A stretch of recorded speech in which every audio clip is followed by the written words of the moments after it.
Welcome to the Mick, a Mook, and a Mike. Hosted by four-time Emmy-nominated producer Frank Pace and retired New York City firefighter, 9/11 first responder, and Vietnam vet, Billy O'Connor. Today's guest, Emmy Award-winning writer of Home Improvement and author of I Buried Paul, Bruce Ferber. My brother Frank, how are you, pal? What'd you think of the Super Bowl? Oh, please, the Super Bowl. Tell you how much money it cost me. You want to know that? No, let's move on. So, tell me about what's it, monkey poker? What's? Oh no, you know what? That's because you were listening to WBAI the other day when I was on with John McDonough on his Super Bowl show. You know, he always calls every year. He asked me my opinion. I don't know why he wants my opinion because I was an old bookmaker. Yeah. You know, so talking about gambling. Yeah, you just say, I don't know why you tell me, and then you tell me. Yeah. Why he would, because he thinks I might know something, which I don't. But he was asking me, he's doing a play, I think, or he's writing a piece, one or the other, but he was talking about the old Joker poker machines. I'm sorry to interrupt you, but our guest today is Bruce Ferber. Oh, back to the old school. Executive producer, 154 episodes of Home Improvement, and author of a new book called I Married Paul. So I buried Paul. I buried him. I confuse that. He's a sitcom writer, so I confuse that with I Married Joan, which is an old Jim Backus. Joan Davis. I Married Joan Davis. That's really going back. I was a kid, but my mother used to love that show. Yeah. I Married Joan. Well, he's gonna be our guest today, Bruce Ferber. I Buried Paul. Very cool. But now continue with your story. So I was a guest on John McDonough's program, and with Malachi McCord. Of course, Malachi wasn't there at the moment. Malachi's in hospice, and hopefully things get better for him. But anyway, he was trying to talk about the gambling aspect of the Super Bowl, which is why he had me on. Then he started talking about Joker poker machines. Now, for the uninitiated, back in the 70s, the mob or machine guys or whatever you want to say, I mean, back in them days, they ran all the machines, and they had these Joker poker machines, which are basically a slot machine with, instead of the rolling things, the lights would just come up on a, like, so if you play Joker poker, maybe 5 cards would come up. You might have 2 aces, hold these, 3 cards, take 2, take 1.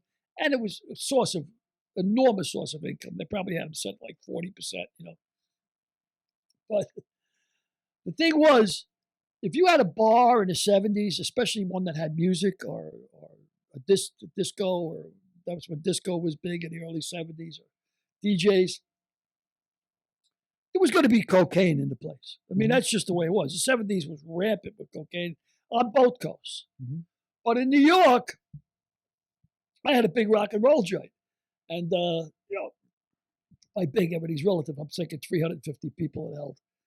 But I put 2 Joker poker machines in there. And he was asking me about the breakdown. What it was is you get 50% of the net, whatever the net was at the end of it. So if a guy had a $40 payout, he'd come up to the bar, you'd write down $40, you'd give him the $40. And when the machine guy came out, he'd be taking all the money out of the machine, and you'd have your list of payouts and a check against his, and you'd get 50% of the net. But our take could be as much as $1,500 a week, which at the time, it's still a lot of money. They pay your nut, pay your rent,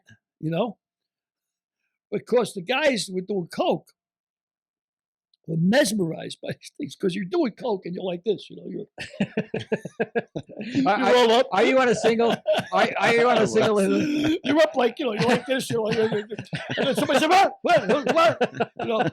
So that's why this is so good with booze, because the booze takes the edge off the coke, Or if you were really screwed up like I was, I used to take Quaaludes and chop them up and do a snort of coke and then a snort of a Quaalude, So I'd go up and down at the same time. Basically, I was going sideways.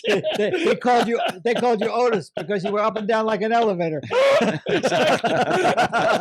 Exactly. I didn't really want to go up because I didn't want to go down because I wanted to stay out and party. So I'd go sideways and take a little bit. But in any case, you take the shit, the coke.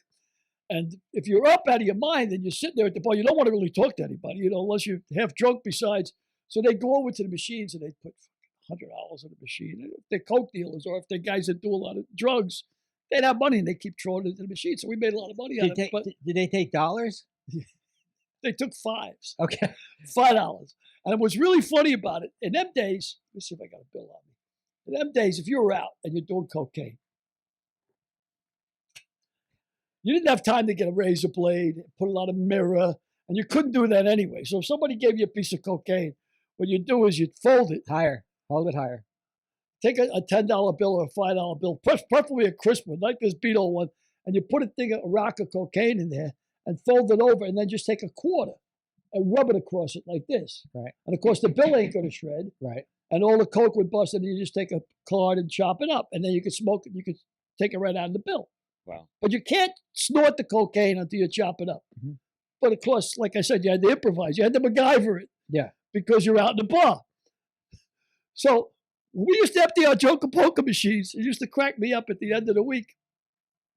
They'd give us like, $1,500, $1,200 worth of quarters, and we'd have quarters for the week or and then they take out all the 5s and all the pictures of Lincoln on the 5. He'd have no nose. From all the scraping, it's like his nose would be missing, like Lincoln with 2 dots, But yeah, so I mean, there was a lot of revenue in it, and I don't know why, but McDonough was, when John was telling me about it, he was talking about the Irish bars in Queens.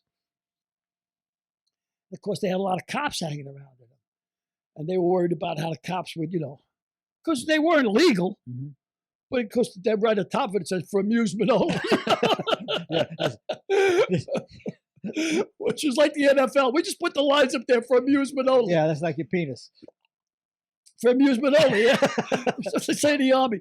When you made the mistake of calling your rifle your gun, you say, son, that's a rifle. That's like, you're right. Now you had to make you walk around the base for 4 or 5 hours going, this is my rifle and this is my gun. My rifle's for shoot, my gun's for fun. This is my rifle and this is my gun. Make it look like a fucking agent. But yeah, so the Joker poker machines was a big source. I never got hassled with the cops or anything. And the wise guys, I mean, they always had ways to beat around things. Mm-hmm. Like, when I first opened my joint in Queens, it was a big joint, and 4 guys show up and say, yeah, we're coming with the plants. I said, what plants? They said, you're gonna rent some plants from us.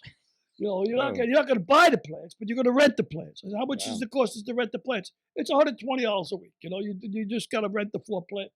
I said, I'm not renting any plants. Oh, yes, you're going to rent some plants. No, I ain't going to rent no plants. Oh, you're going to rent some plants. And, of course, I'd call Vinny, and my friend Vinny would squash it, Like, it's who's this guy's cousin? Who's his brother-in-law? This kind of shit. But they're so slick. Like, even I knew a guy who was shaking down guys in the construction business. I know it's hard to believe. But he was a foreman. And if you wanted to go to work, he'd tell you, look, you want to go to work? Frank, no problem. I'm going to put you to work this week. But you got to borrow $10,000 from me. Okay, well, I don't want to borrow $10,000. Well, then you're not going to work. And he'd loan him $10,000 and it'd be on points, so he'd have to pay. So he didn't want the 10 grand back. He wanted the points every week. And multiply that by, say, 50 guys he puts to work. Now, the point of that is, the points would be like $100 a week or $1,000. Yeah, it could be like $1,000 a week. On 10,000, it would be like 2 points. It'd be like $20 a point. So if he's paying 3 points, he's paying almost $300 a week. Yeah, but he's not getting anything off the top. Yeah. But the point of the whole thing is they're slick because if I tell you got to give me $10,000 before I put you to work, that's extortion. Mm-hmm. That's a big felony. What does the mob guy care about extortion? Because you don't want to get busted for extortion. Okay. But if you get busted for loan sharking, stop doing that. Don't do that no more. Don't do that. Don't do that. If you do that again, you're going to get in trouble. It's like bookmaking. You got to go 3 strikes and you're out before bookmaking. Then you get, what you get if you get busted for bookmaking 3 times? You get KGB, known gambler. Which, not the KGB you're thinking of right away, Russia, but known gambler, But so it's a slap by the wrist. But they were smart enough to realize, I don't want to get busted for a felony. If I get busted this way, I'm getting busted for loan shark. So they'd circumvent the system. And didn't you tell me something about the cocaine? Well, I just wanted to comment on the cocaine situation. Can you guys guess the percentage of money that contains cocaine or traces of cocaine? Wow, that's a great guess. A great question. I'm going to say it's pretty high. I bet it's 70% or so. I couldn't guess. No. No. 90%. Wow. 90%. I read something. That's unfucking believable.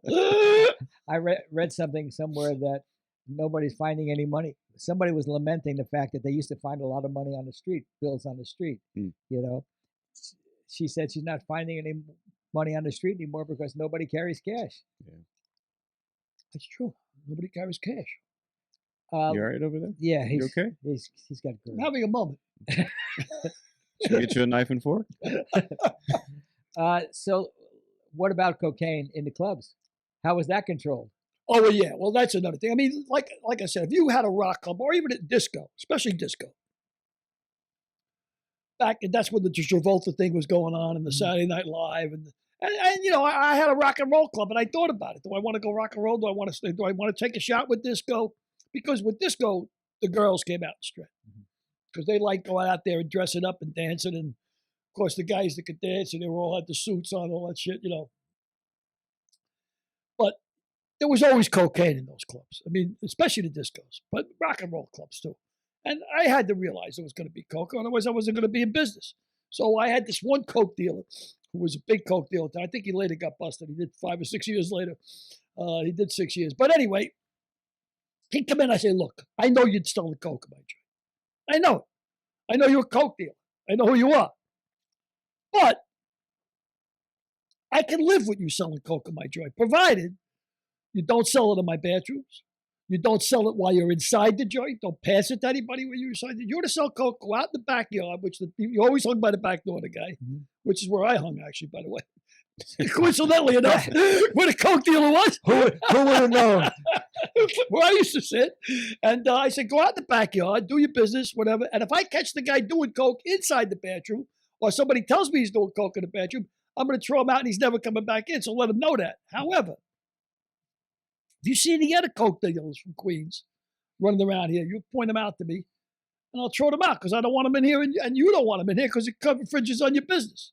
So he had pretty much the exclusive on the, on the coke, coke distribution of my joint. Now, let me ask you, was there a coke kickback? There was a bit of a kickback. Yeah. There was some residue involved in it. I can't say there wasn't. I got a picture. I got to see if I can find it, dig it up for you, of me and playing darts at 7 o'clock in the morning with him, with the coke dealer.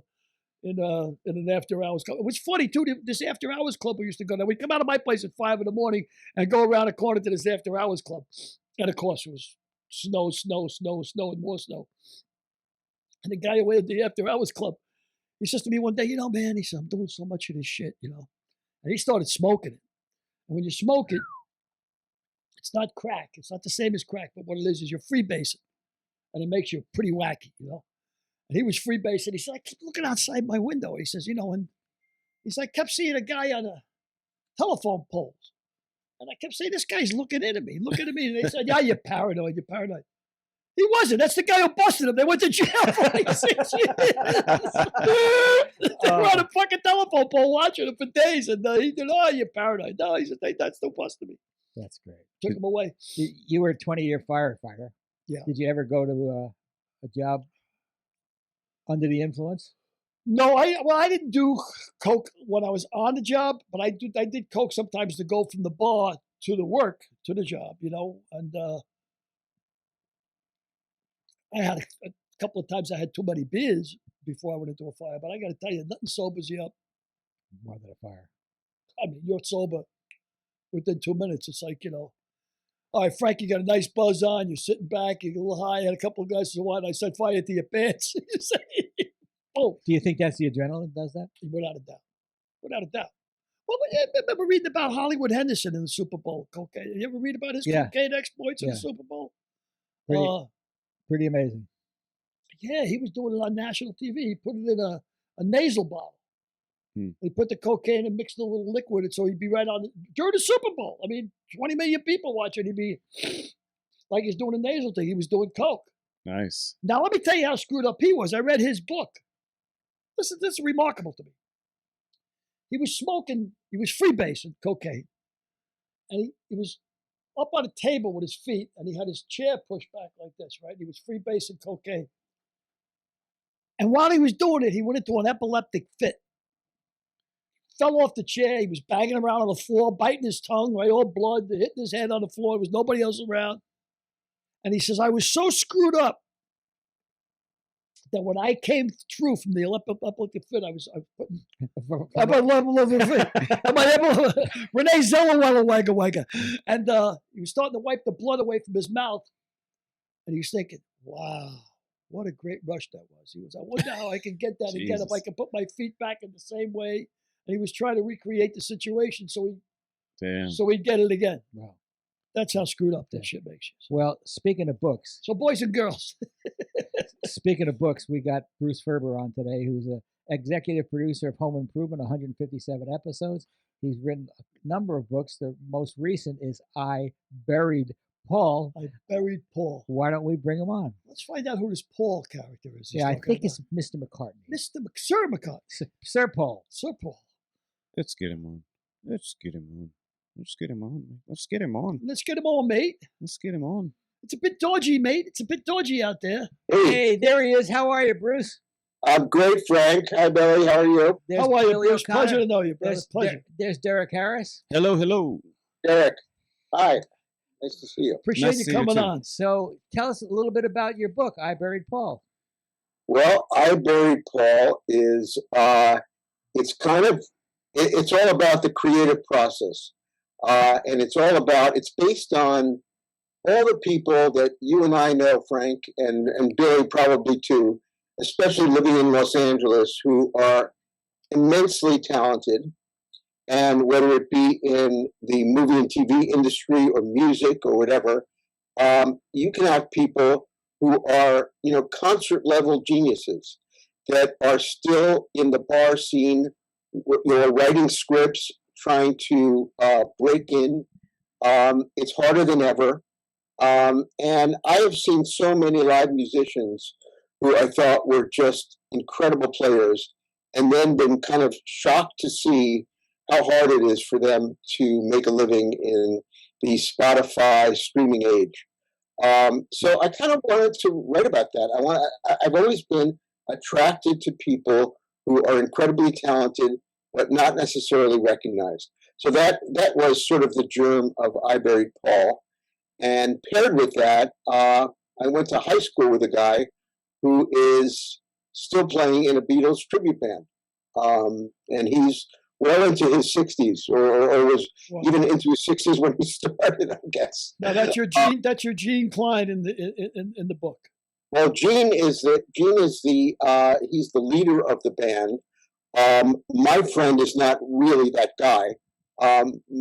Gene is based on somebody that I went to high school with, who was the rock star of the high school. Every school seems to have one where you think this guy is going to be a superstar, and in 99.9% of the instances, it doesn't turn out that way. So Gene is kind of based on that guy. But the whole Beatles thing, I was inspired to write about a Beatles tribute band after I saw my friend's band and thought, well, this is like, okay, so you're a musician, you're kicking around, you're looking for gigs here and there, trying to make a living. And being in a Beatles tribute band is like a legit job these days. You can go online, and if you're part of these sites, you see looking for a Paul in Barcelona for 3 months. must be a lefty, all this kind of stuff. So anyway, that was the germ of this whole idea. I read the book. I enjoyed it. I got to tell you, I really enjoyed it, Bruce.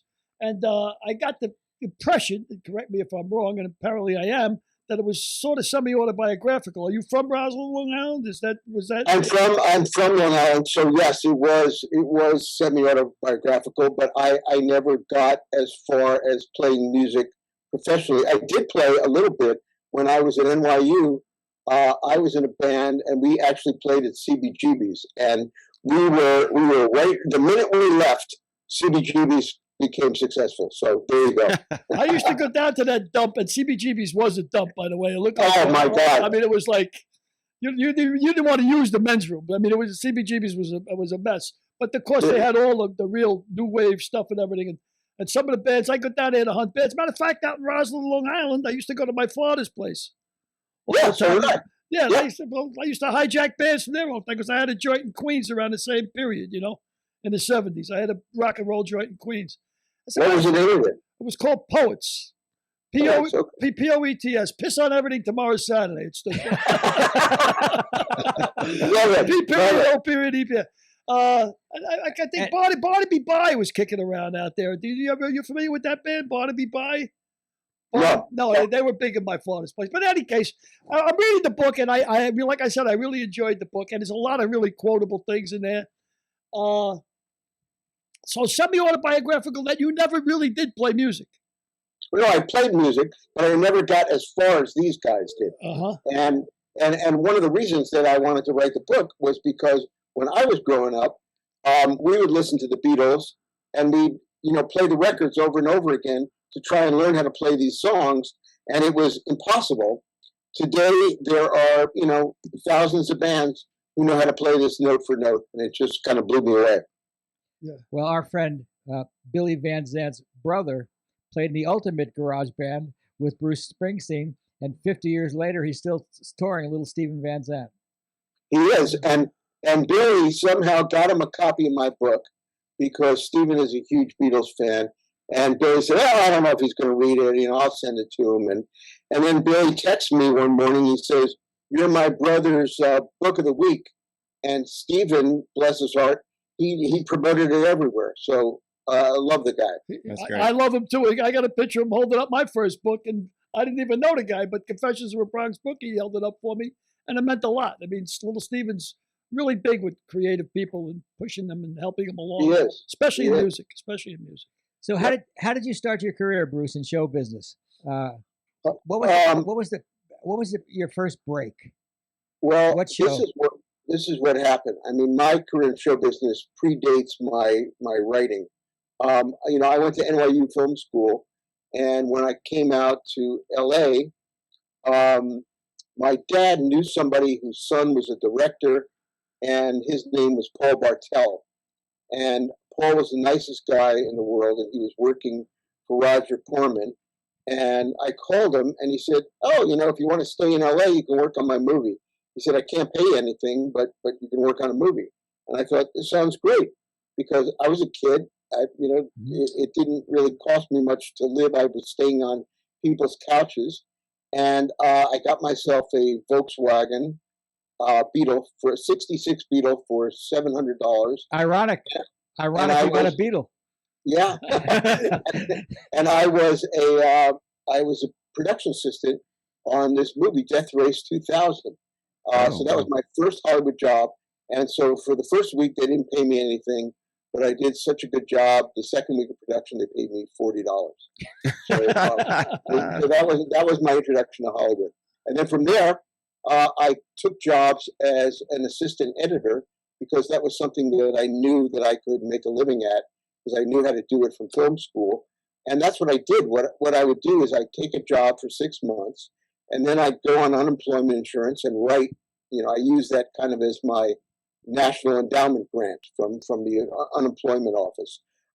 And then I'd have scripts, and then I'd get my scripts out, and then eventually it sort of came together. I was writing features, and then I decided, I know a couple of people in television. Maybe I should write a spec sitcom. So I wrote one spec sitcom, which was a mash. They got around to a bunch of different people.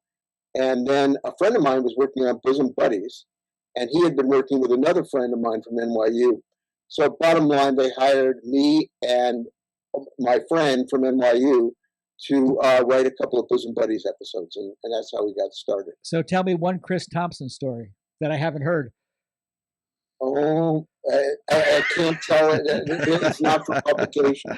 I have to tell you when we're off the air. Oh, no, I wrote about it in our book, If These Lips Could Talk.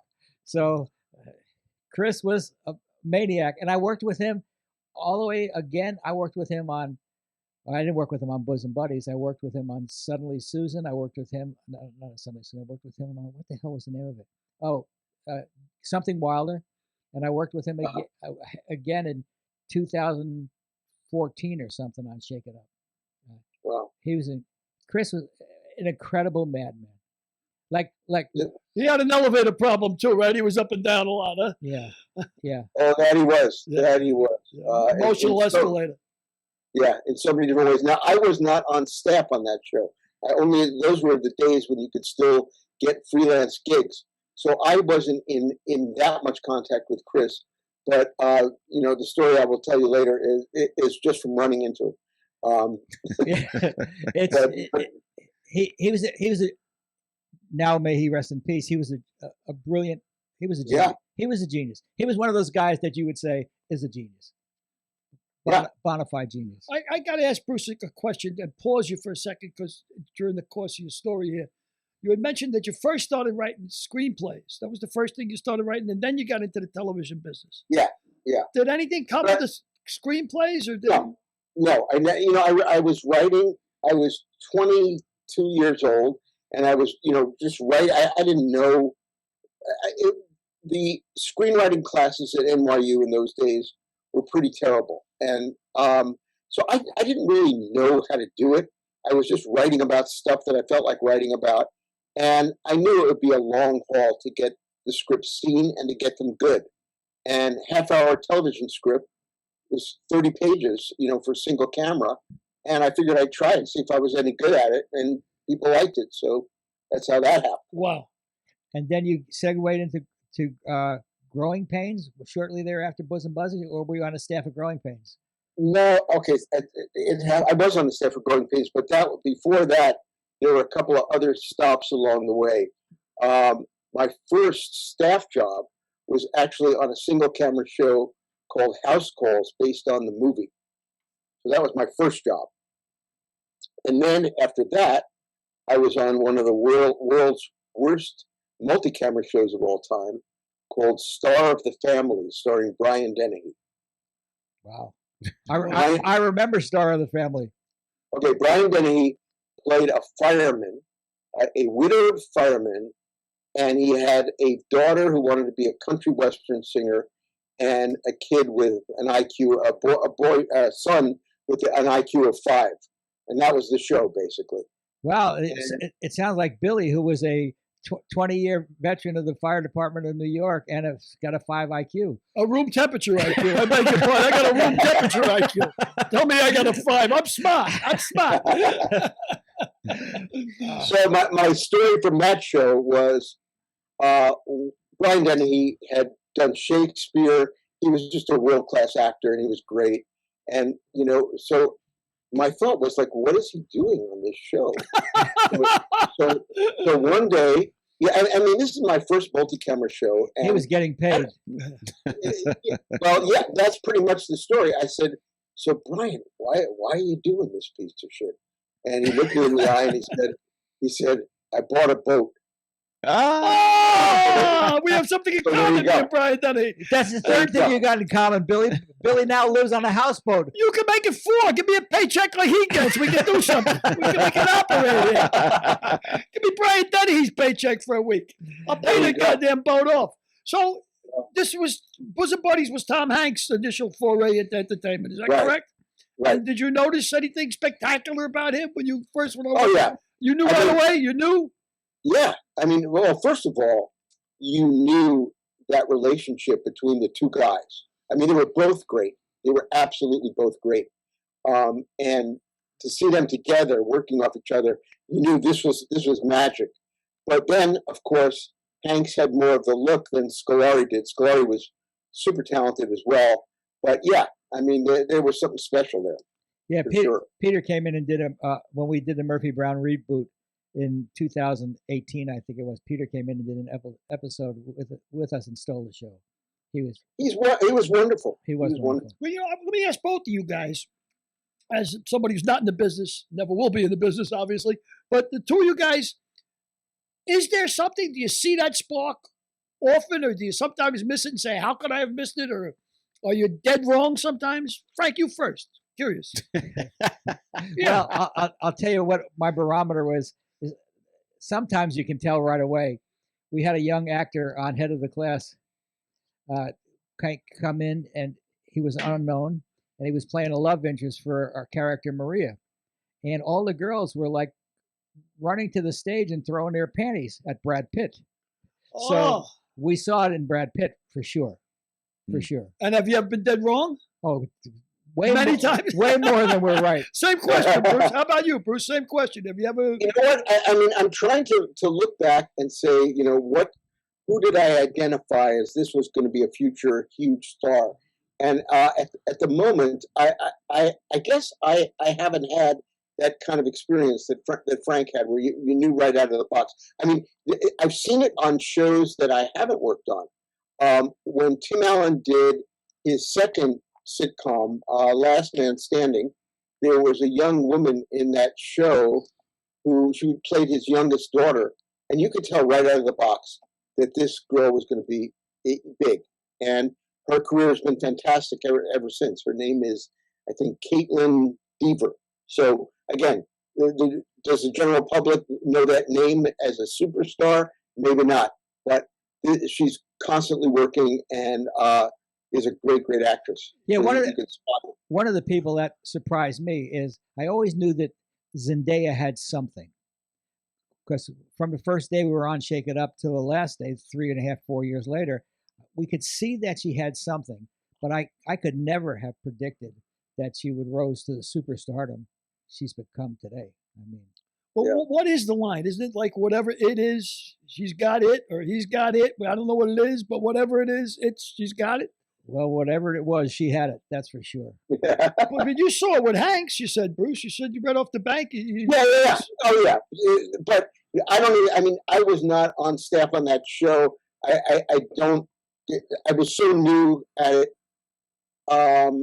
that you would think that I would have seen it more as I, worked and produced and all this stuff. I mean, I saw it in Jonathan Taylor Thomas was the breakout kid of Home Improvement. Right. But then he tanked out after, once he became an adult, he didn't have a career.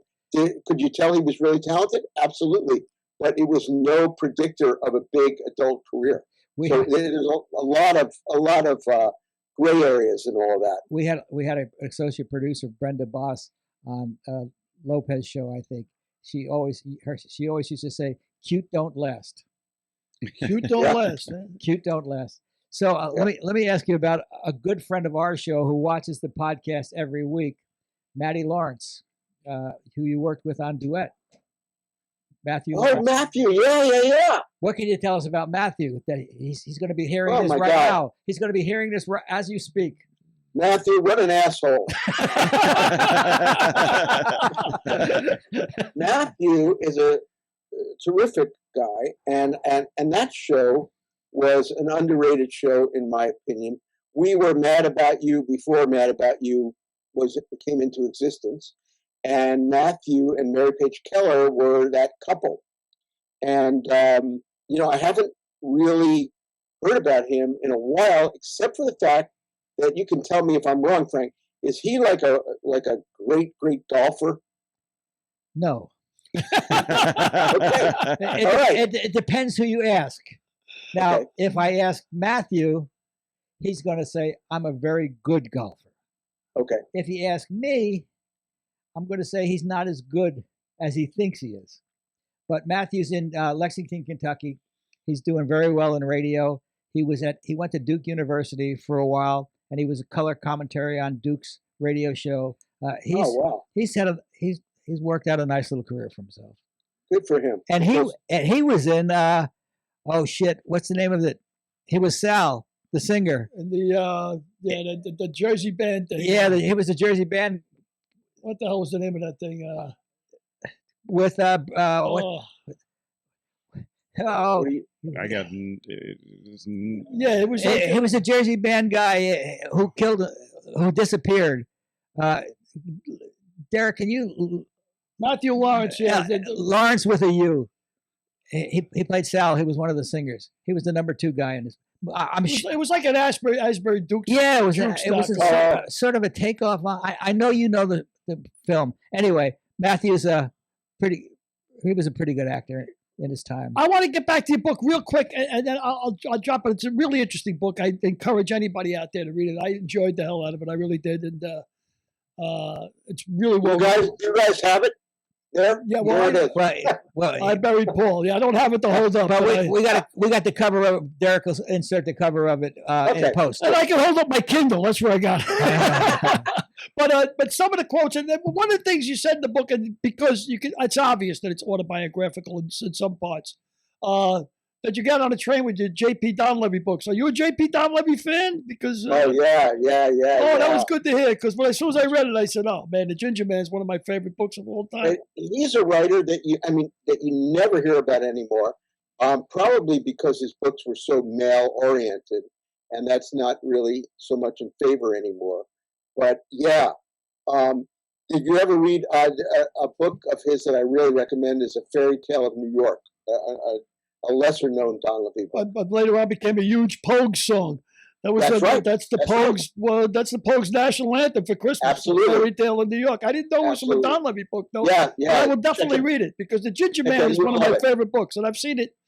I've seen it on off Broadway shows, done 6 or 7 times at the Irish Repertory Theater or something. Yeah. But Donlevy's a real character. Sebastian Dangerfield, a real character. Yeah. So Bruce, let me tell you a little bit about Billy. Billy was a former drug addict, a cocaine addict, an illegal bookmaker. He ran bars in New York. He was an FDNY fireman for 40 years.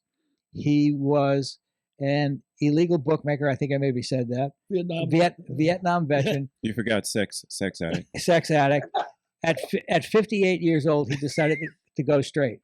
At 62, he graduated from the University of Florida, and he's been writing and doing stand-up ever since. And he is one of the guys you talk about is funny beyond belief, and we're happy to have him. I don't know about that, but I do got to admit that you were talking about before. I don't know how many times I've walked into Vegas to a lounge show and say to myself, the guy playing the guitar in a lounge show, I'm saying, how could this guy not be famous? This guy's like unbelievable.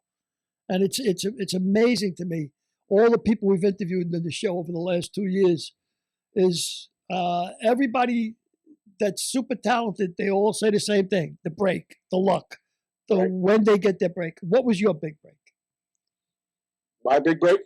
Yeah. My big break was being on Home Improvement, because what happened was, they went through a couple of showrunners, the creators. They stayed for 2 years.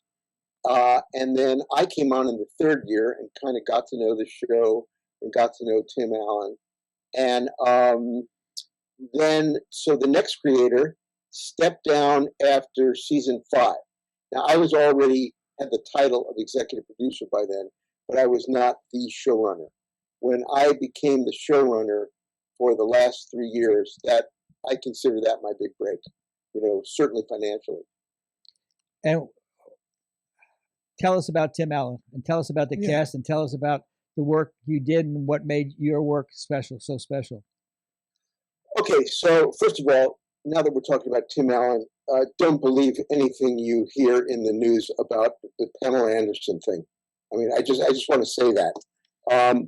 If it did happen, it would have been so benign that Pamela Anderson would have just, she would have said, "Oh, that's Tim," because Tim is, he and I are politically as far apart as you can get, but he is not a guy who threatens women in any way, shape, or form. He loves strong women, and that leads into the show, because Patricia Richardson played a very strong character on Home Improvement, and that was part of the reason, a key reason the show was a hit, because she stood up to his male stuff.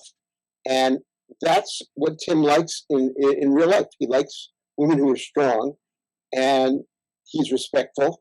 And so all of these things that people read, and even in her book, I was shocked to actually see that, because I know that I know firsthand that their relationship was very comfortable, many years later, I happened to be on a plane going to see Tim in Toronto. He was filming the Santa Claus, and I was going to pitch him home improvement stories for the next season. And Pam was on our flight. She was no longer on the show at that point. But she said, "Oh, you're going to see Tim? I want to come with you. It'll be great. I can't wait to see him again." And so she came with us out to the set, and they were, totally buddy. And this is not someone who is traumatized by that. So I'm going to go on the record with that one. Great. Wow. Thank you for saying that. It's good to hear, especially about a comic. To hear that Tim Allen's really a solid dude. I got to ask you a quick question about another comic. He's got to finish with Home Improvement. The rest of my I'm sorry, was question. I segueing again? You were. He hates those subjects. Excuse me. He hates Continue. So Bruce, Never mind. so Bruce, continue, please. Okay, so if you want me to tell you a little bit about why Home Improvement worked and the magic of it and doing the show, I can only tell you that this has to do with having a star who has such a great relationship with his audience that it just blows you away. So I'll just give you a story from one of the shooting nights. So in Home Improvement, we had a segment called Tool Time where he'd do his tool thing of the week with his assistant Al and all this stuff.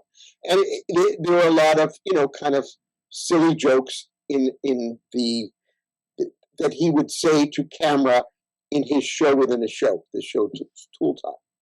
So there was one instance where we sat in a director's booth when we shot on, this was in the days when people still shot on video, and we were shooting a scene for Tool Time where they were talking about putting locks on your doors, the different types of locks. And so Tim did this thing where, he would love to improvise. And sometimes it worked and sometimes it totally didn't. So the silly joke was, they were talking about, when you're putting locks on your doors, you have your deadbolt locks, you have your police locks, you have your bagels and locks. And the audience kind of laughed at that. And so he decided that he was going to riff on that, right? And he started talking about, on too much locks because, then you have enough bagels and blah, blah, blah, blah. So we give him, from the booth, we give him this stage direction, for his improving that, Tim, a little locks goes a long way, meaning you lost the audience and, just cut it back, right? So he's doing the bit. And he says, you have your deadbolt locks, you have your police locks, and you have your bagels and locks. And remember, folks, a little locks goes a long way. So he thinks it's a line of dialogue, and it gets a huge laugh. So he had that relationship with the audience that they would laugh at anything he said. We said, we might as well just go home. That's fantastic. That's a great story. And the kids were great on that show. Everybody was great to work with, I have to say. And what about the guy who you never saw his face? He was so much fun to work with. Earl Hindman, who played Wilson. Wilson, basically, he lived in Connecticut. He had an apartment on Riverside Drive.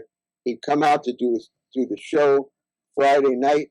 He'd be at the bar right after the show till closing time. And then I think Saturday he flew back to Connecticut or something like that. And you never saw his face. That's the guy on the other side of the fence? That's the guy on the other side of the fence. Okay, yeah. Right. After doing stand-up myself for a bit, and it's great to hear what you have to say about Tim Allen. I can understand the relationship he had with the audience because they say that stand-up is not really monologue, it's dialogue. You have to be part of it. It's got to be give and take with the audience and make them feel like they're part of it. But you wrote another book about Hollywood, the way we work on the job in Hollywood. And you got Chris Rock contributed a chapter or so. So you worked with Chris. What's he like? I never worked with Chris. I never worked with J.J. Abrams, who's in the book. I just got them to agree to do this stuff for the book. So I didn't work for them, but they told their stories, and it was really cool. Yeah, that's cool. I thought, because they contributed that you guys might be friends or you'd known them along the way or whatever. Some of the people I knew, some of the people I didn't know. And some of the people I knew wrote the funniest stuff in there, like Billy Van Zandt, who a good friend of yours. Yeah, Billy's terrific. Terrific guy. Did you work? I see nurses on it. Was Billy and Jane on the staff of nurses with you? I sort of recall that. That's where I met them. Yes. Yeah. And do you know that story with me and Billy and Jane on Nurses? Billy, Jane, we all hated working on that show because the showrunner kept us there till 3 a.m. every night. What was that showrunner's name? Why do we have to name him? I gave you the whole Pam Anderson scoop for God's sake. Okay, That's so true. The real story. But anyway, we were there till 3 a.m. every night, and we were all going crazy.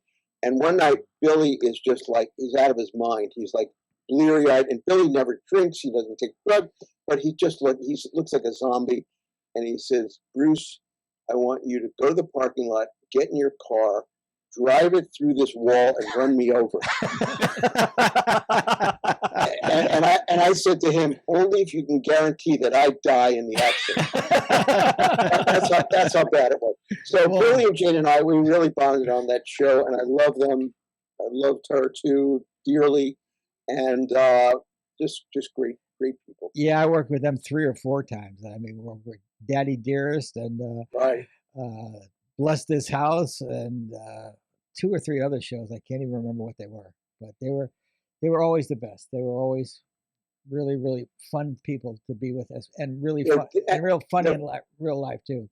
Yeah, they're really fun people. And Jane was a character, and the two of them, I mean, they just had this energy coming from, their theater world or whatever, and they just brought it with them. And Jane, of course, has many sisters, and they had this whole great little world that they created for themselves. Yeah. This Millmore world that was really fun to be around.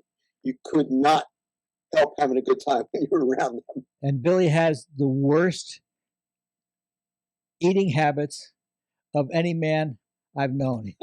When you go to lunch with Billy, his order is a hamburger, fries, a big shake, and a Coke. Wow. Really? Every day. Wow. Big shake and a Coke. That's it every day. What, besides Nurses, would you say Nurses is the worst experience you ever had in television writing, or can you come up with something worse? Oh yeah, I don't know about worse, but equal. Webster. Horrible. Wow. Interesting. Horrible. Well, Horrible. Alex Karras? Alex Karras. I'll tell you my Alex Karras story. I have 2 of those. The first one was I was back in New York, and I'm at my parents' house, and I'm in the basement, and I find my old football cards. And I was just a huge, NFL fan, and I found like 3 Alex Karras cards. So this was so great because I felt like now I can talk to Alex Karras about something besides Webster. So that I bring them to the table read, and I give them to him to look at. He just throws them across the room and said, "I don't do that anymore." So that was that story. And then the other story was he was hired to work on a movie, and somehow he wound up in my office, and he was bragging about how much money they were paying him, and that he spent most of his time with his back to the camera, and he was really proud of that. Unbelievable. So there you go. Unbelievable. Go ahead. Go ahead. Well, I was just going to ask the question about residuals. With that, Yeah. yeah. So, why don't you, Bruce? Can you tell us how residuals work? Because these guys are a little confused about it, and I couldn't quite explain it the way you could. But you got to give them like a really good setup on, or you can. Why don't you just ask him the question instead of asking me? I think it's better because okay. you're the inside guy. Okay. Sorry. This is like it's like Lovers' husband and wife. quarrels. Yes. Lovers. Explain it to us blue collar guys. How much an hour? Explain how residuals work. Okay, so first of all, let me start by saying that for writers, residuals today are pretty much non-existent. And what I mean by that is shows shot after a certain time in television. I'm talking about Netflix. I'm talking about the streaming shows, Apple TV, all of these shows. Everything is kind of an upfront deal. Wow. So they buy out residuals. Well, I should take that back.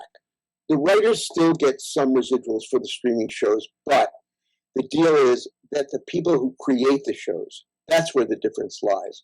The big money is when you create a show, like a Home Improvement or something like that, you have profit participation. And that's the money that's no longer available in that configuration. So whatever deal they make with you up front, that's it. There's no back end. Oh. Okay. But residuals do still exist. And how they work is if you wrote for a network show, every time assuming the show got into syndication, every syndication cycle, you would get paid for each episode that you wrote. And with each year, the money goes down. And then suddenly that syndication cycle ends. And let's say Disney sells Home Improvement for syndication in another cycle. Well, usually the residuals will still go down after that. But that's basically how it works. That when, in the old days, you had actual reruns during the season. So let's say it's the first season of Home Improvement, you know that your show will be rerun at least one time in the first season, and you got big money for that. Now, I don't think they run reruns at all on primetime television within the season because they're just struggling for ratings.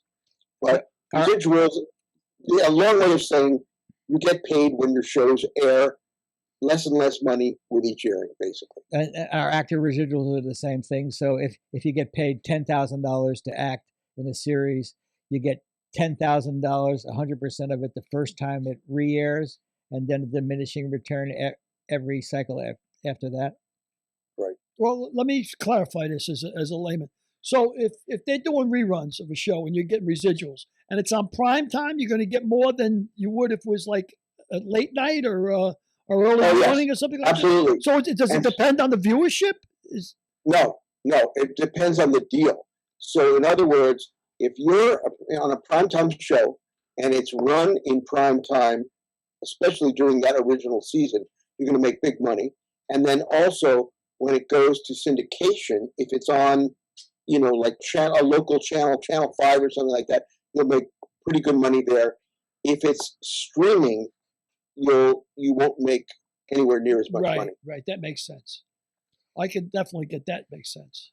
So, Bruce, how did you become or get into becoming a novelist? That's a really good question. Okay, so after Home Improvement, what happened? I was writing pilots. I had a pilot that was for the WB, and it was like right down the wire. They were going to make it, and then the president decided he didn't want to make it, and then 2 weeks later, they called me to do Sabrina the Teenage Witch, to run the show. And I said to my agent, I said, this pilot is really important to me. It's sort of autobiographical. You think we could make a deal where if I do Sabrina the Teenage Witch, even for 2 years, that they'll agree to produce this pilot? They already have the script. They know what it is. They have to produce it. Well, they agree to that. So they agree to that.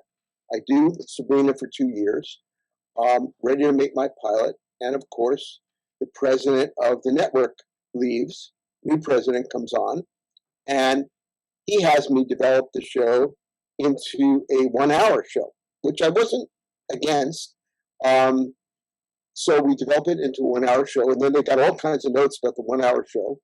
And then one day he calls up my agent. He says, I don't want to do it. And I said, well, he's got to do it. It's in the contract. And then he says, okay, I'll do it, but I'll bury it. He actually says the quiet part out loud. I'll bury it. I'll tell the casting agents it's never going to go. So he was, being a major dick. And so I said to my agent and my lawyer, can I sue this guy? And they said, oh, we don't think so. You're never going to work again, whatever it is. Nobody wants to sue. But I was really pissed. And at this point, I didn't need his money. So I really wanted to do something. So long story short, a good friend of mine is a litigator. I gave him all the whole series of events that happened, and he said, "I think you have a case." So, and he basically said, you don't really have to sue them. You just have to tell them you're going to sue them, and then get out whenever you want to get out, right? So that's what we did. We had I got a nice settlement out of it, which was not what I wanted. I wanted to make the show. And then, so that was the beginning of me souring on the business. And I did a couple of pilots after that, but mostly people wanted to buy retreads of Friends. And I don't know, I wasn't really pitching that. I didn't want to do that. So I also had a wife who was very ill at the time. As it turned out, she passed away. And so I had to get my kids through all that. And when I came out of it, I wanted to write again, but I didn't want to write sitcoms. And so my therapist said, "Have you ever thought of writing a novel?" And I said, "Oh, I couldn't do that." And then one day I came up with this character that I loved, and I loved writing it. I just kept going. And so I just, I Buried Paul was my third. I just finished my fourth and handed it in to the publisher. And that's it. So it's therapeutic for you. You find the writing to be therapeutic almost. Well, yeah, I mean, I needed it at that point, and I also found it satisfying, and it was great to write and not have network notes. Yeah, Billy and I wrote 3 books together, and they're really hard. They're really hard to write, hard to rewrite. Yep. You got it. We probably, if we spend a nickel an hour for every time we spent, we wouldn't have enough. Your therapist drove you to writing. My therapist said, "What are you, out of your mind? Stop writing." Yeah. You're never going to make a buck. I got a question for you on the buck note. When they offered you Sabrina, and you were comfortable enough to say, "Okay, I'll do this if you do this." Right. You got to have a little bit of fuck you money for that, don't you? I mean, to be able to say that, to turn it down. Definitely. I had fuck you money. Yeah, you couldn't have did that early in your career. Right. And so this is a game. I mean, this is good for people to know that, you always have to be able to, when you break in, kind of figure out where you are and how much abuse you want to take, and whether it's worth it or not. So I was very aware of this in my career. It was really funny. And this is one story. This is the story, Billy, that changed my whole life. Okay. A couple of therapists before the one who suggested I write novels. I would have fired him right away. Okay. So I'm going to see a psychiatrist. Okay. So, and psychiatrists are people who don't speak much. They want to hear you, right? They want to hear you talk, and they just listen. So I used to go to these appointments and say, "Can you say something? I'm really sick of the sound of my own voice. I'm paying you. Say something." Right? Okay. So it turned out this guy wound up, he didn't say much, but he said one thing that really changed my life. So what happened was, I was telling him about my background and my parents and coming to be in show business, and that when I got into show business, going from job to job, my mother always used to ask me, every time I got a new job, she would say, "Do they like you? Did they like you at the new job?" Because of course she wanted me to be successful and whatever. So the psychiatrist looks at me and he says, "Did your parents ever ask you if you like them?" And it was like this big aha moment. And suddenly I became empowered. I wasn't stupid. I was able to identify the situations where I could say, "You know what? I got enough power in this situation to say fuck you and walk away." Or, I hate these people, but I better stay on nurses because I got to pay my mortgage. Yeah. So it's that balancing act.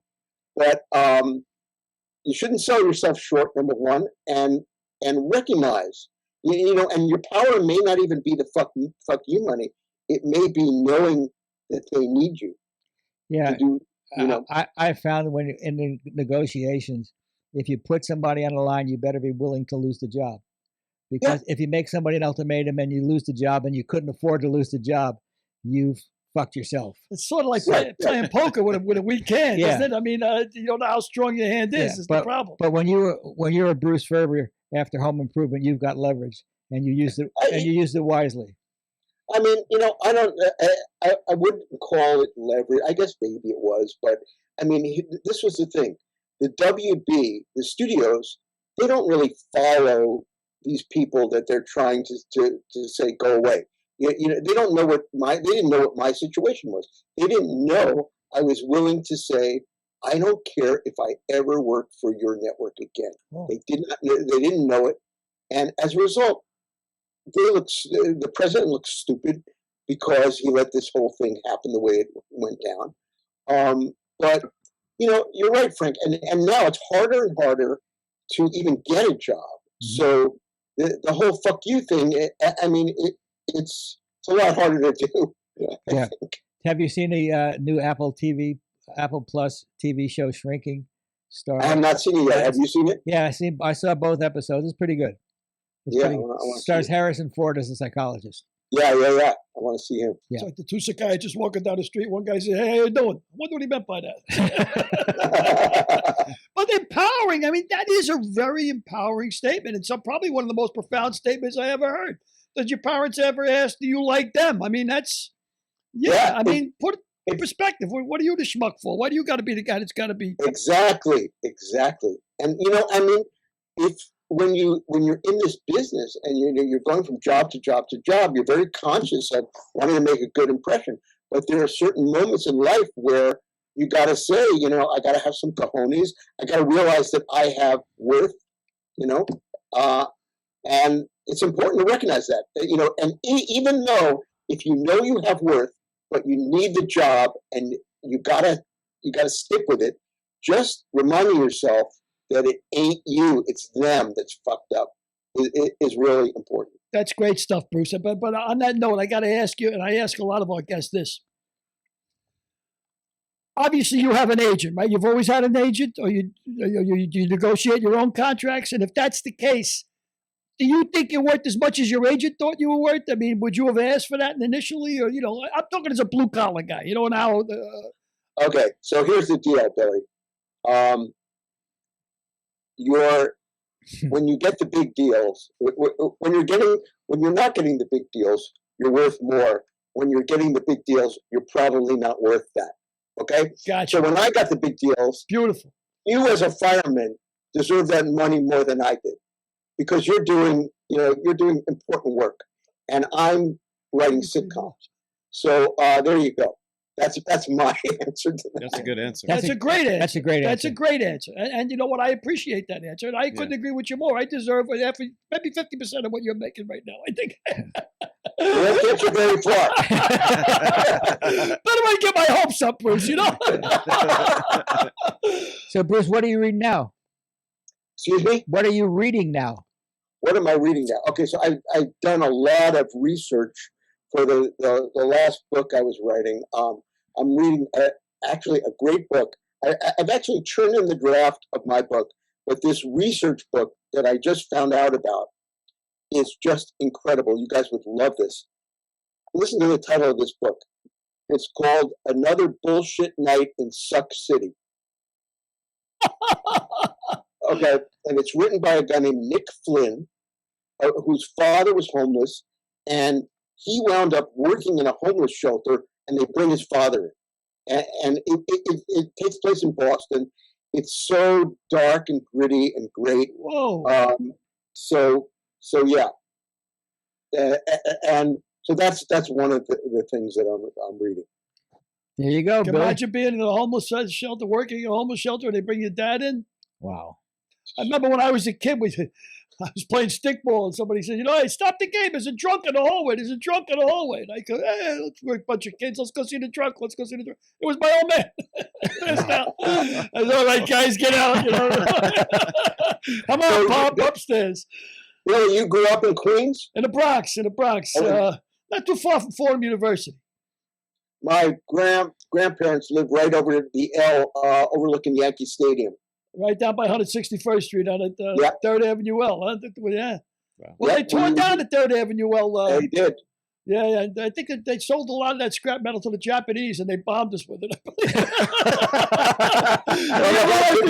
The wisdom of our government. Let's tear down that up and sell it to the Jap. There's recycling for you. That's it. That's how it works. Oh, But that's terrific. I mean, that you started out writing screenplays, and Frank told me from jump, right out of the gate, forget about screenplays. What you said to me, screenplays. Everybody's got a screenplay. Every Tom, Dick, and Harry that come out here thinks he's a screenwriter. Why are you yelling?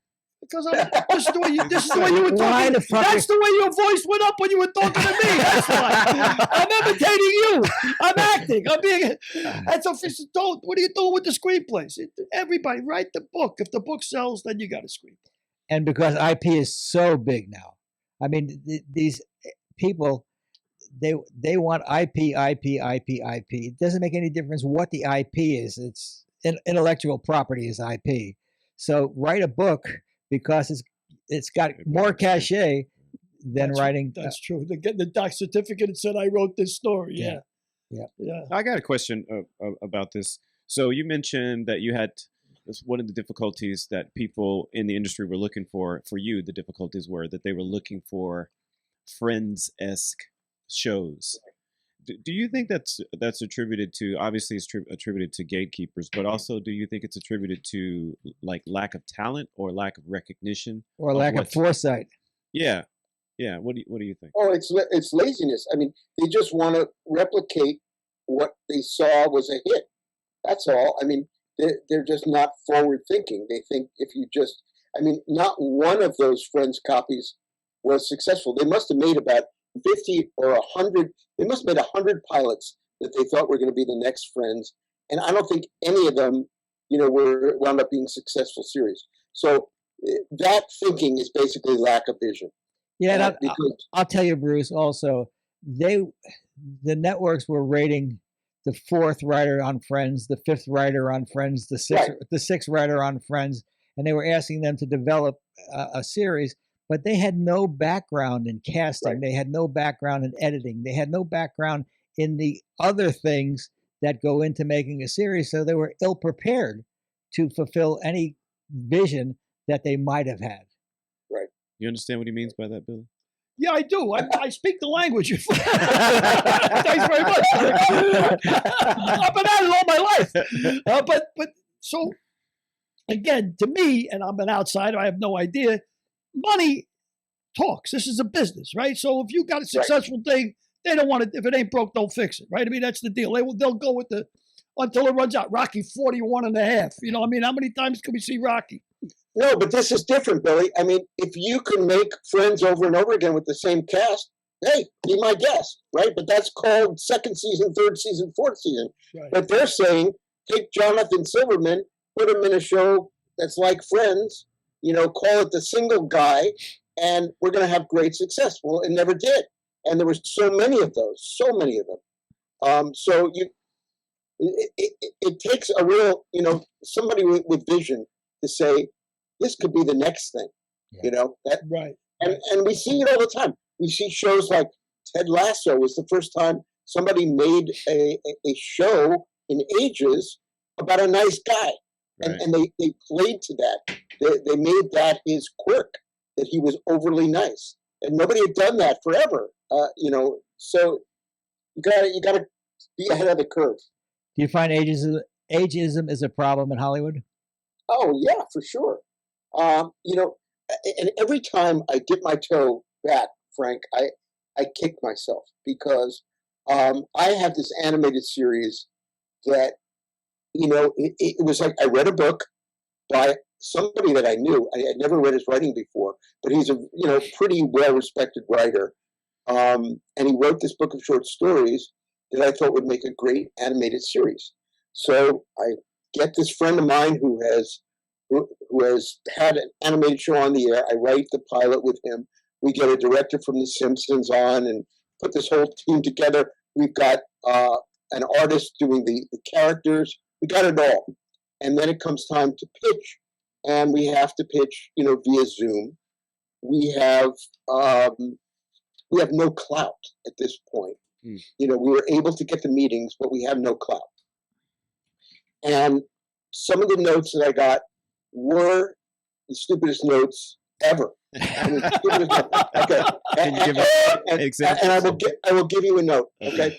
So the main character of this animated series is a dog. It's a misanthropic dog. Okay. Because humans have fucked up the planet, and this dog is pissed off, as well he should be. Right. So the note we got back from one of these streamers, I guess, this was the note. We don't think our audience can relate to a show where an animal is the main character. Okay? This is a cartoon, Billy. Okay? Okay? Mickey Mouse. You ever hear of Mickey Mouse? You ever hear of Bugs Bunny? I mean, that was a note. Oh, BoJack Horseman. If those shows are too old, so this is the kind of crap that we would get. And it was like, I was just scratching my head. Why did I waste my time? Why did I bother with this shit? At least when I write a book, it is what it is, and nobody can take that away, and that's true. And that's why I do what I do. That's great. That's great. Before you go, I know that Home Improvement was the most successful show you've ever worked on. Was it the most rewarding, or was that another show, or was it another show that you had a really lot of fun on and wished it could have gone forever, but it didn't? Well, that show, I would say, was the most rewarding. But the show that I will talk about is this animated show. I had never worked on an animated show before, and I got called to consult on this show. And it was a show that not a lot of people knew about, but it was really funny, really great, and fun to work on. The show was on a little-known network at the time. It no longer exists, called The Hub, H-U-B. It was owned by Hasbro, and the show was called Dan Versus. And the star of Dan Versus was Curtis Armstrong. Okay, and I know Curtis Armstrong from Revenge of the Nerds. And Moonlighting. Exactly. Hilarious, absolutely hilarious show. He was hilarious, and this show it really was funny. And the people who knew about it, if you look it up on IMDb, it gets like an 8.0 rating. It was fantastic. So one of the creators of that show and I wrote the pilot that I was talking to you about, where people said that audiences don't want animals in cartoons. No. Yeah. They don't want animals in cartoons. In closing, you got Porky Pig, Daffy Duck. I have 5 questions. No animals. I have 5 closing questions. Five. First question is: do you worked on Sabrina? Well, you worked on Sabrina the Teenage Witch. Do you know John Huertas? John. Boy, the name sounds familiar. Yeah, he played Brad, but this is a long time ago. He only did 12 episodes. He's a friend of mine. I was just curious. Early on? Yeah, 1999 and 2000. Anyway, I think that was before my time. Maybe so. Okay. Yeah. Next question is: I know you're a novelist now, but what's your favorite TV show current? Current TV show. And why? Yeah. Oh boy. I mean, I liked Ted Lasso. Everything. I watched stuff, limited series and things. So I liked The Crown up until this season. Okay. Comedy-wise, besides Ted Lasso, I have not seen that new one. I kind of liked, before, this is old stuff. That's good. I was going to ask you about past too, so. Before he went off the rails, I liked Louis' show, and I liked Pamela Adlon's show. Louis C.K. you talking about? Yeah. Okay. Yeah.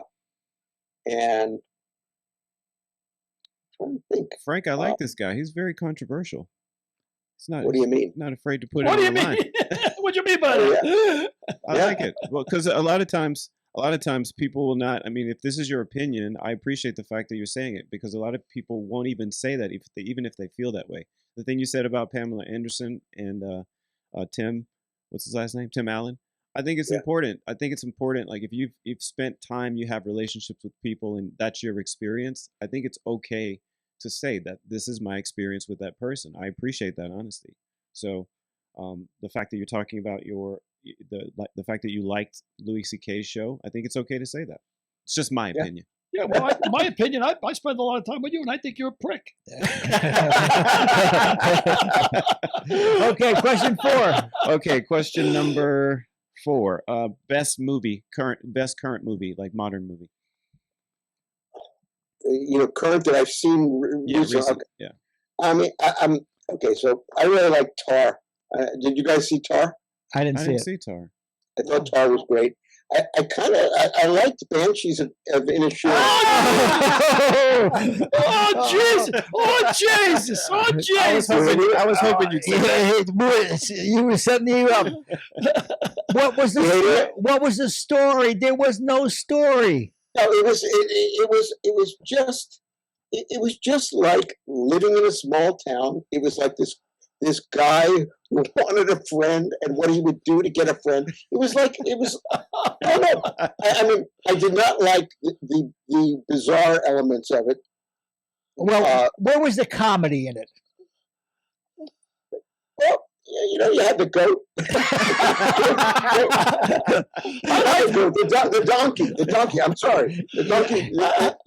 You had a dwarf donkey. Yeah. Tell me that's not funny. I thought the line when the old woman says to the girl, "You're looking for love, and you live on a rock off the coast of Ireland.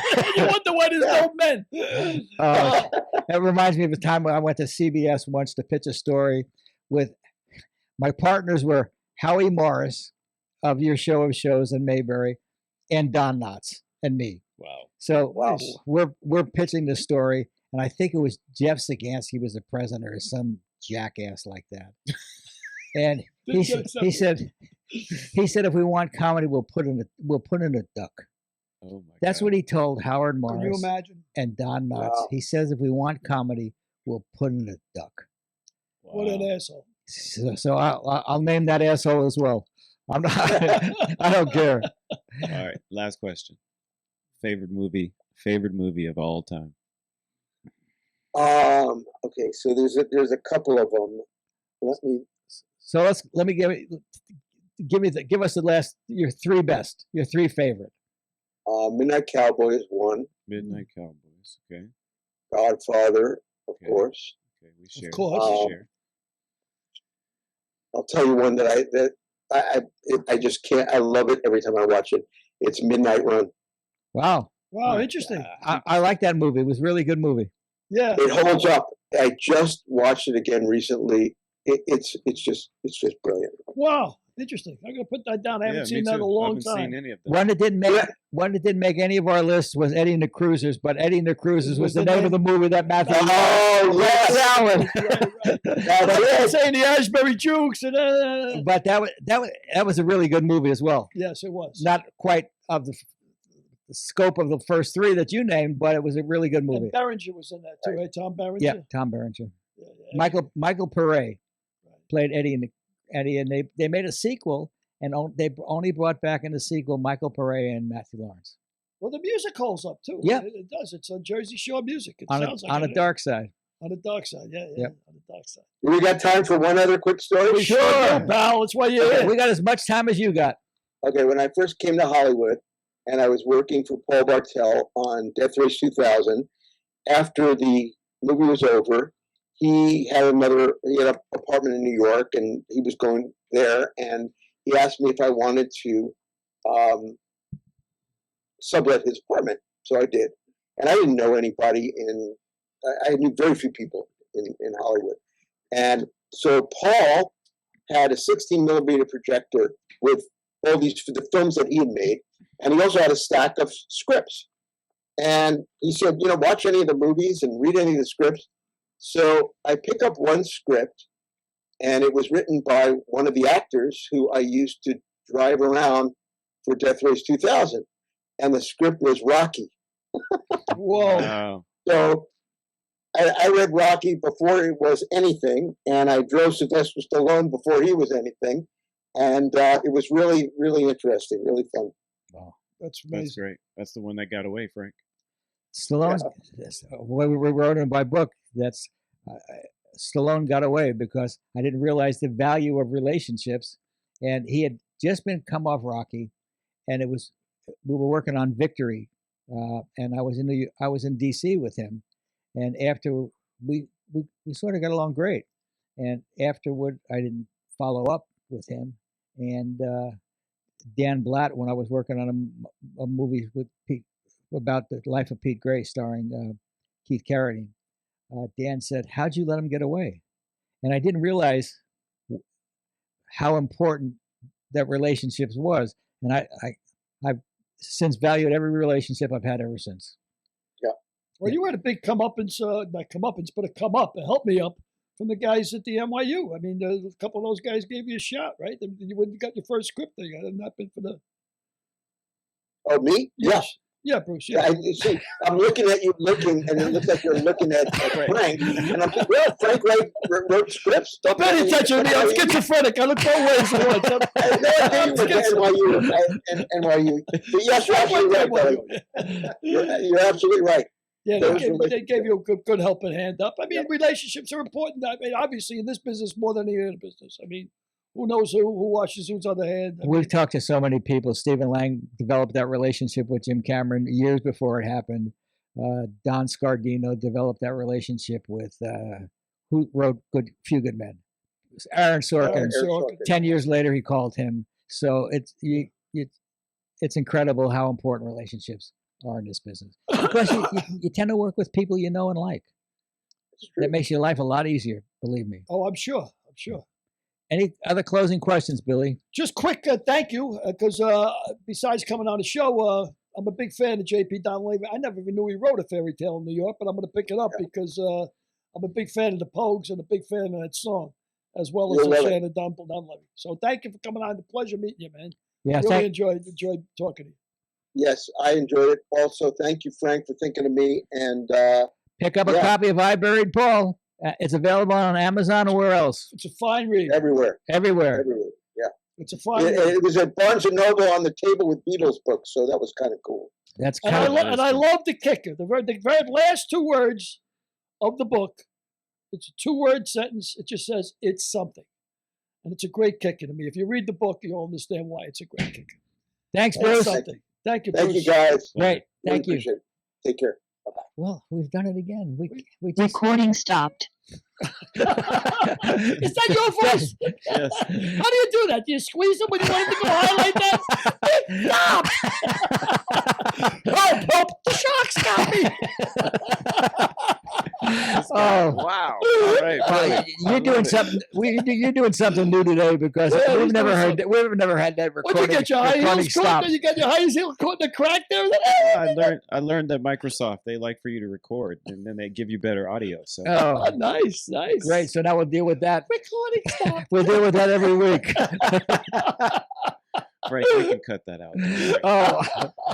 Oh. Okay. Well, we can't cut it out of this episode. We can't cut it out of this episode. We can cut it out. This is our post-Super Bowl episode. Yeah, we've already talked about that. It was our post-Super Bowl. Post-Super Bowl episode. But nevertheless, since the Super Bowl is over, Lamar's gamble is not over, and you want a history of the NFL from a critical viewpoint, I would say. A critical viewpoint.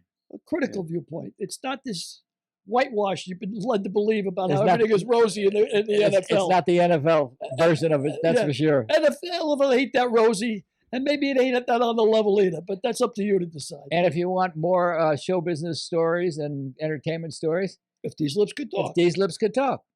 Available by Frank Face and Billy O'Connor, available on Amazon. Wherever good books are sold. Just good books. You can't get them with bad books. Or not great books. Just a good book. Just a good book for the working man. What do you think? We should say goodbye to our audience? Sure. Goodbye to our audience. Goodbye, Derek. Goodbye, Derek. Guys. Thanks. Ooh, he's going up again. Please don't go I'm not there. going there. I'm not touching don't it. Go I'm there. just going to say one thing. You don't have to be happy to be gay. Oh, You went up a little. All right, take care. I apologize for Billy O'Connor. Yeah. It's Derek's fault. Next week's guest, 7-time Emmy Award-winning sports journalist and author, Roy Firestone.